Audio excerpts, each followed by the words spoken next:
Alright, Ruth 4. So before we jump into Ruth 4, I do need to clarify something that we talked about in chapter 1.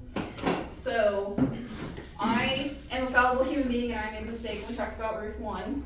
When we first introduced Elimelech, I told you that he was an Ephrathite. And I mistakenly believed that they were from the tribe of Ephraim because, those little tiny couple letters changed. So when I was preparing for our Genesis, which is what we're going to jump into next, I came across where the Ephrathites are from. They're not Ephraimites. So you can see my confusion, okay? So the tribe of Ephraim are called Ephraimites with an M. The people who are from Ephrathah are Ephrathites, okay? So, where was this? Exactly, now you understand my confusion. Alright, so Genesis 35:19.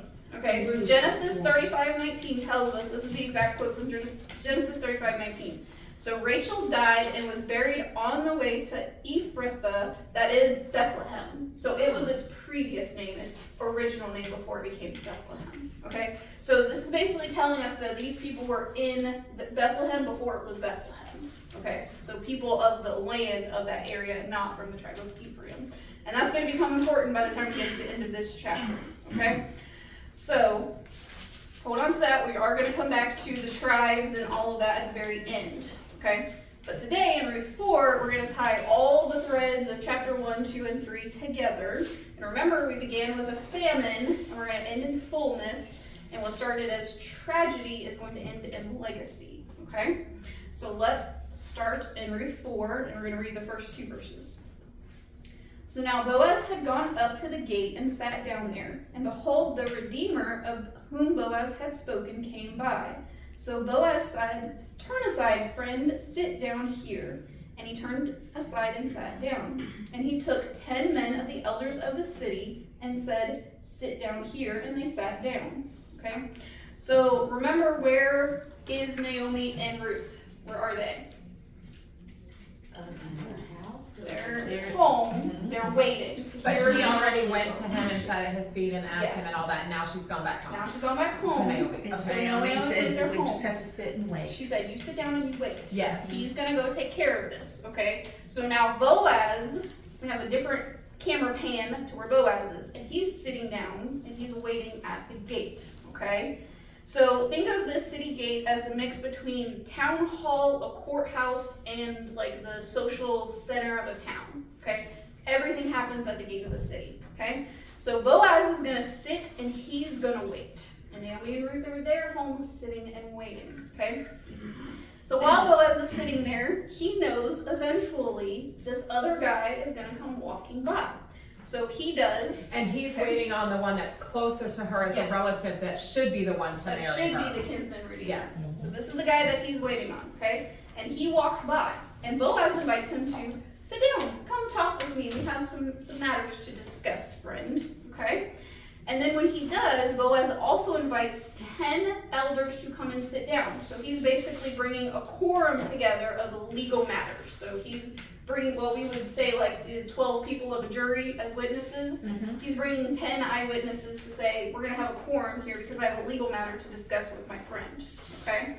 So Boaz has gathered the people together. We have everybody in place. And now Boaz is going to take charge of the situation because he has a legal matter to discuss with this man. So verse 3. Then he said to the Redeemer, so this is Boaz talking to the person who is closer to Naomi. Then he said to the Redeemer, "Naomi, who has come back from the country of Moab, is selling a parcel of land that belonged to our relative Elimelech. So I thought I would tell you of it and say, buy it in the presence of those sitting here, in the presence of the elders of the people. So if you will redeem it, but if you will not, tell me that I may know. For there is no one besides you to redeem it, and I come after you." And he said, "I will redeem it." And we hear the dun dun dun. Oh no! That's not the guy we're rooting for. What? This is not the guy we're rooting for. Okay? Are we actually talking about a piece of land? Or we're talking about one? No. Yes. We are talking about both. Okay. I think they're tied together. They're tied together. So that's what we're going to talk about. So interesting, Boaz offers the land first. So Boaz is very, very cunning here. He's very, very smart, okay? He's brilliant because he knows his law. According to Leviticus 25:25, if land had been sold, it was the kinsman redeemer's right to redeem it, okay? So it's his job to keep it in the family. So Boaz tells this man, hey, there's this piece of land Naomi's looking to sell. You get first dibs, but I'm next in line. So we're here in the presence of all these 10 men. Your choice, okay? Your choice. Are you going to buy it? Because if you don't, I will. So naturally, this unnamed man, he agrees, because who wouldn't, right? It's a piece of land. Land is a good investment. That means more field, more crops, different things like that. Yet he doesn't understand the full cost that's associated. So we see the difference here. He doesn't know his law. He doesn't know the law. He doesn't understand the implications that Boaz is kind of tying together here. And it kind of but does he know she's widowed now? Yes. But he's just not putting it together. He's not putting two and two together. He's going, yeah, land, great opportunity. I'll take that. Sure, yeah, bring that to me, right? And it looks for like a moment that Boaz is getting ready to lose his right to redeem Ruth, okay? But Boaz knows what he's doing. He's not done yet. Let's look at verse 5. Then Boaz said, the day you buy the field from the hand of Naomi, you also acquire Ruth the Moabite, the widow of the dead, in order to perpetuate the name of the dead in his inheritance. Okay? So Boaz drops the big twist on this guy. Plot twist. Here's the fine print. You take the land, you also have to marry Ruth. She's attached to the land. It's not just about the land, it's about the legacy. Okay? So Ruth is young, she's able to bear children. So taking the land means also taking the right to marry her and raise children up in the name of that family line. Okay? So why wouldn't he marry Naomi? Huh? Why wouldn't he marry Naomi? She's considered too old. She's considered too Past old. childbearing age. She's already had her two older sons. Remember, they are old enough to marry. But how would he be required to still care for her? Yeah, she would kind of be like the fringes get of the there, responsibility. Yeah. He would have to provide for her as like an extra. Make sure she still had a house over her head Yes. and food to eat. Yes, but not marry her because she's past childbearing age. Okay. So redemption costs something, and the nearer kinsman hesitates. Okay.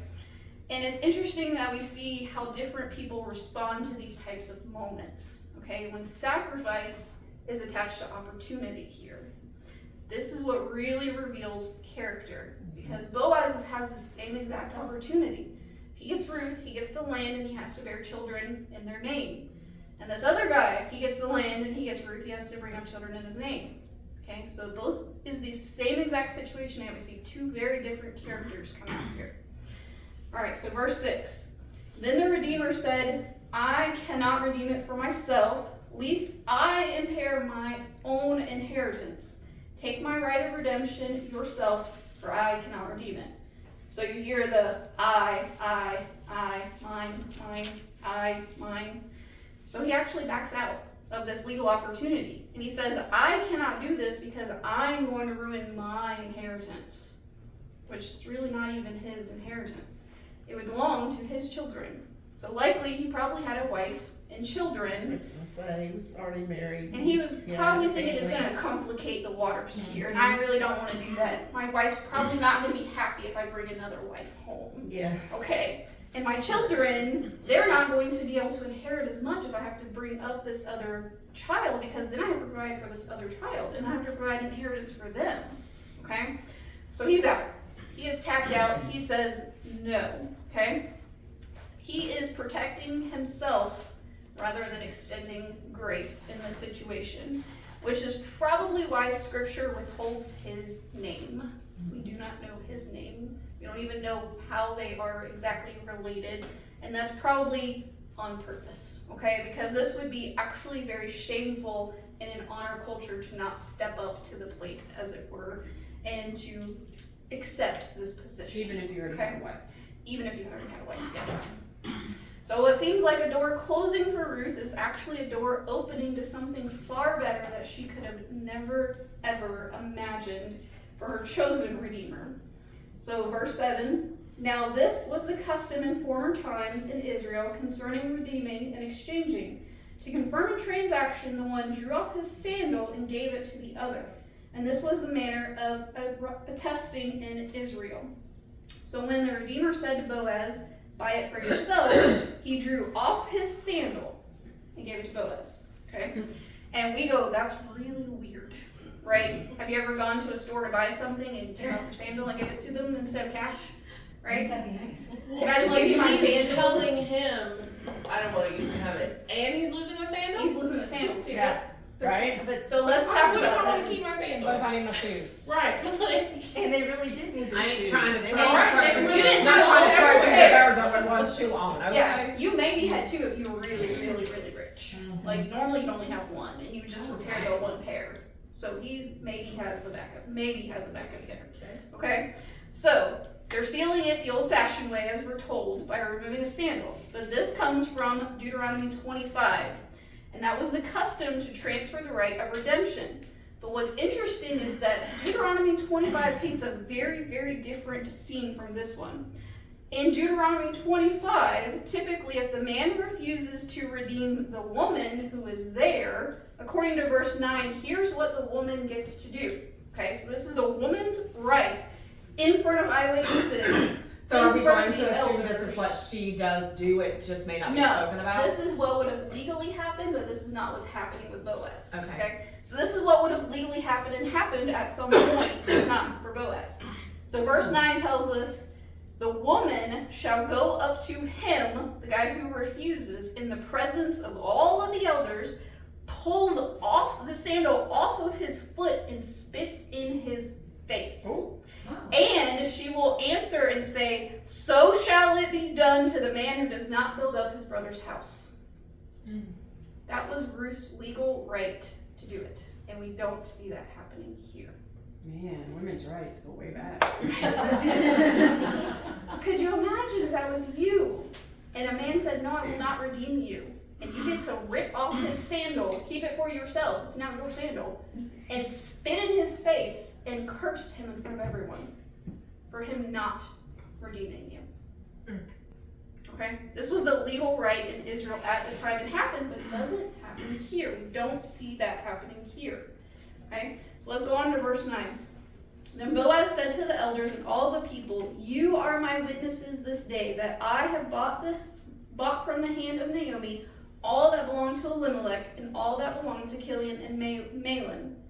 Also, Ruth the Moabite, the widow of Mahlon, I have bought to be my wife, to perpetuate the name of the dead and his inheritance, that the name of the dead may not be cut off from among his brothers and from the gate of the native place. You are witnesses this day."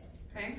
So Boaz declares his intention. He will redeem. He is saying, yes, I'm taking the land, I'm taking Ruth, I'm taking all of the responsibilities of being the redeemer. Okay?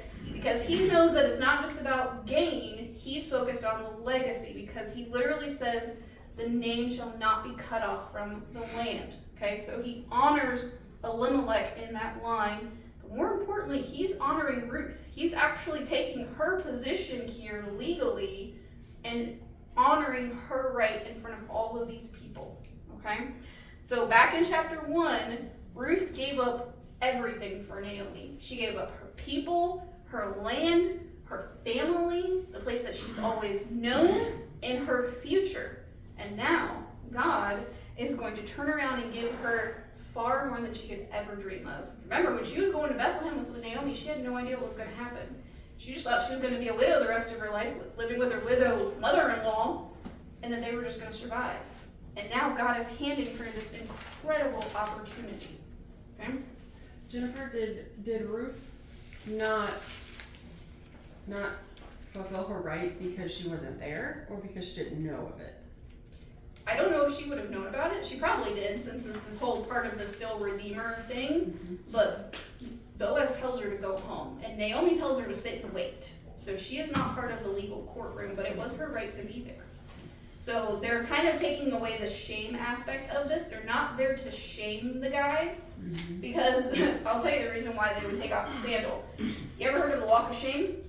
Yes. Imagine trying to walk home with only one sandal. That was the walk of shame. That was the walk of shame for the man, because if you saw him walking down the road, you knew why he didn't have a sandal. Because he did not redeem somebody. Okay, so it's literally a walk of shame for him. So this transaction, Boaz is actually protecting his reputation a little bit too here of, I'm not going to let somebody spit in your face and call down cursing on you. I'm willing to step up in your place and also kind of redeem him as well. Of, you're going to be excused from the shame.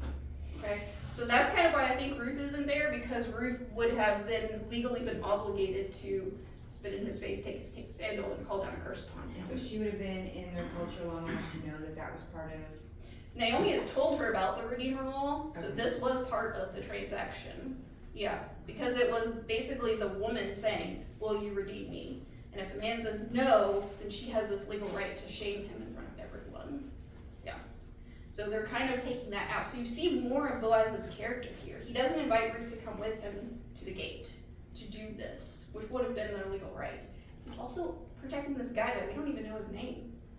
You know, the scripture is hiding the shame on him too, because we can't even say how shameful he is. You know, versus when we were in Esther, who's the bad guy in Esther? Haman. Okay, we know that. We get that fully ingrained in us. Haman is the bad guy. Here we get basically Mr. So-and-so, you know, relative, friend, closer redeemer. We don't even know the guy's name. So Boaz is kind of also protecting his reputation here too. But they still have to do the legal transaction, which is why they mentioned that he actually takes off his own sandal and hands it to Boaz. The legal right would have been having somebody rip it off of you. Okay? Alright, so verse 11. Then all the people who were at the gate and the elders said, we are witnesses. May the Lord make the woman who is coming into your house like Rachel and Leah, who built up the house of Israel. May you act worthy in Ephrathah and be renowned in Bethlehem. And may your house be like the house of Perez, who Tamar bore to Judah, because of the offspring that the Lord will give you by this young woman. Okay? So the people and the elders are all now legal eyewitnesses to this whole transaction, and they also turn around and bless this union. They compare Ruth to be like Rachel and Leah, who together with their two concubines, when we're talking about Genesis, have all of these children who literally build the 12 tribes of Israel. So they're blessing Ruth to continue that blessing, okay?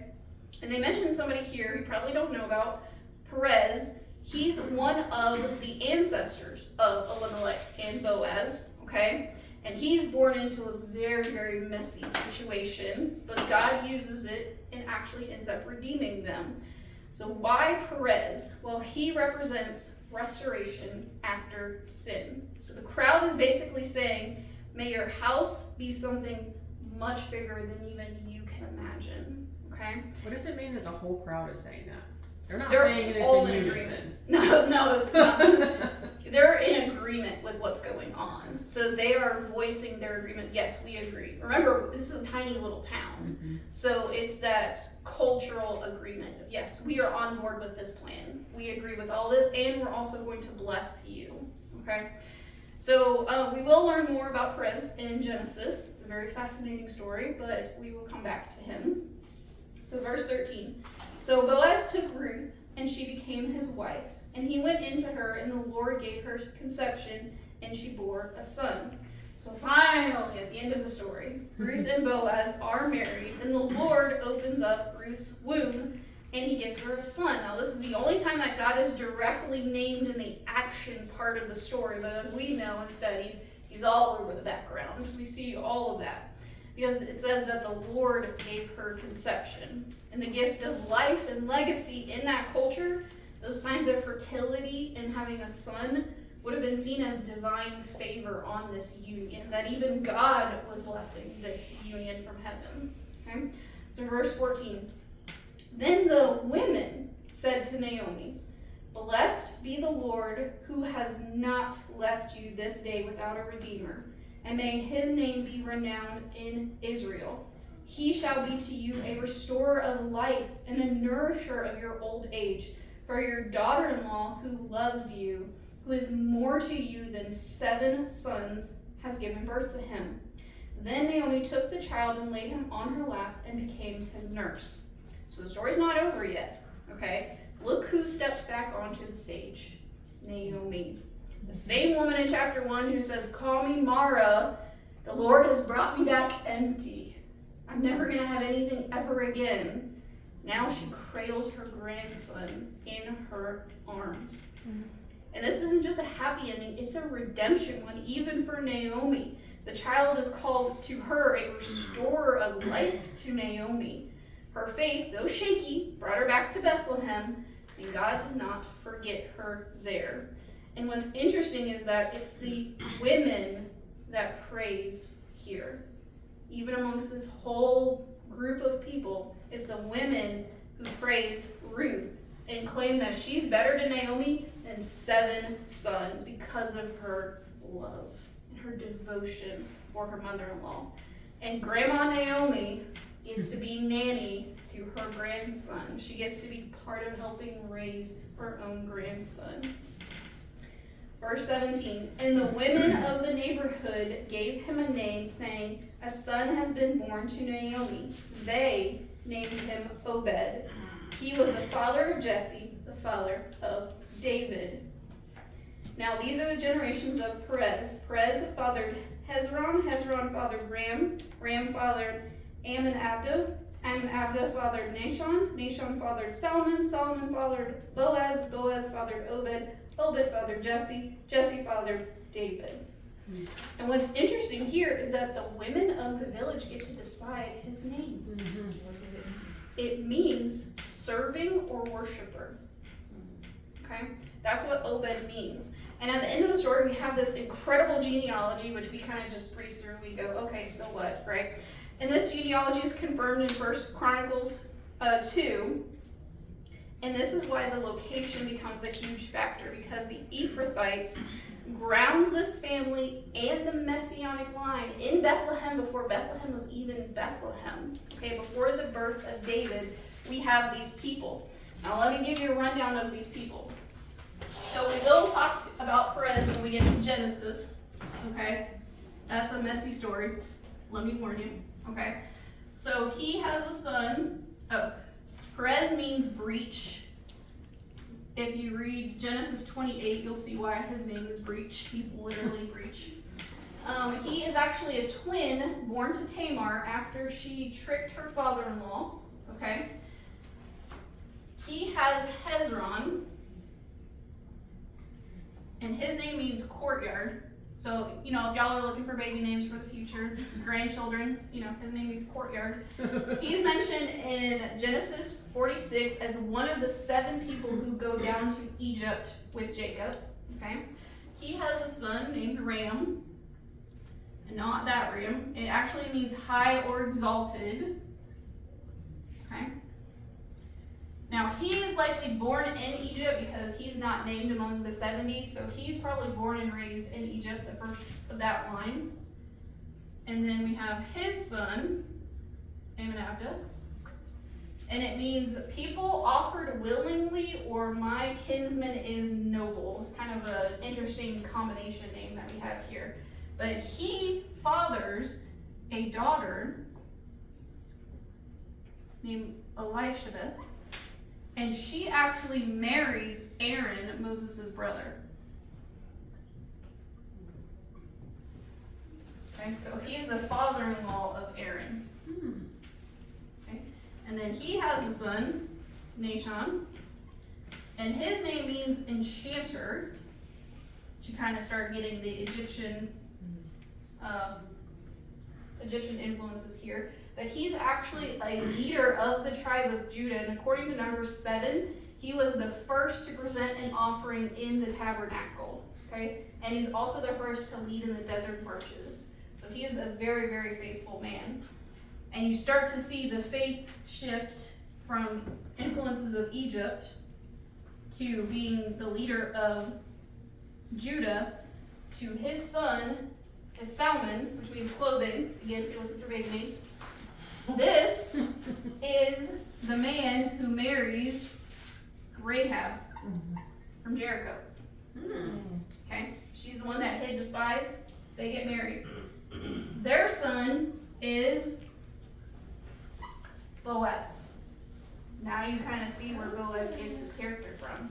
This is the parents. Well, I thought it was so neat that Rahab was brought, like, from Into there, the like, line. in the line, and then, So is Boaz. Simon is a girl? No, no, the son. And Rahab. Rahab is Rahab the is girl. the girl. She's from Jericho. And then Yeah. Boaz knew his mother was not from, not from that line, so then for Ruth For not to Ruth. be from there either, like, he accepted her. Do you see now? Mm-hmm. They're probably still alive. Mhm. She probably met Rahab and heard Rahab's story. Okay, so now we see why Boaz is the way he is. Okay, so then from Boaz, I'll go this way. So from Boaz in Ruth, we get our Obed, who is named by the town women. That's exciting. And his name is serving or worshiper. He has Jesse. You know your Old Testament. Jesse, his name is kind of weird too. It either means my husband or Yahweh exists. Very interesting. And he has 8 sons, of whom the youngest is David, or King David. King David, the true king of Israel and eventual ancestor to Jesus. Isn't that incredible? The women that we have brought into our line here. Okay? I So, didn't know Rahab was Boaz's mom, or I just forgot that. Rahab was a She's from Jericho. correct? she's what? Canaanite, am I saying that properly? She's from Jericho. Because I want to say that I had read somewhere that her lineage is she being from Canaanite, which was a very big no-no. Like that was like strictly outlaw. Like it was, you Yeah, look they down were on not- marrying outside of you, but to marry that Yes. was like, Because Canaan is the area where Jerusalem and everything is, and they were told to basically evict them all and to not intermarry with them. And they end up intermarrying with them. did they come from Cain's line? Is that how they got their name? I'm just trying to. Remind me when we get to Genesis. Okay. I'm not sure. I can't remember off the top of my head. But we are going to talk about that in Genesis. Yeah. So we see the line here of Judah that ends with Jesus. Okay. So Boaz, the Redeemer, points to Jesus. He had the right to redeem, the heart to do it. He counted the cost and still said yes. And he took a bride and gave her a future. So Jesus took our debt, bore our shame, and gave us a name. He brought us into his family, not quietly, but openly, before witnesses. And he called us his bride.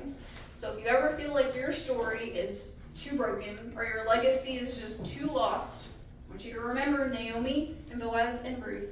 And remember that Jesus is an even greater redeemer than Boaz, because he stood at the gate of heaven and he said, I will redeem them.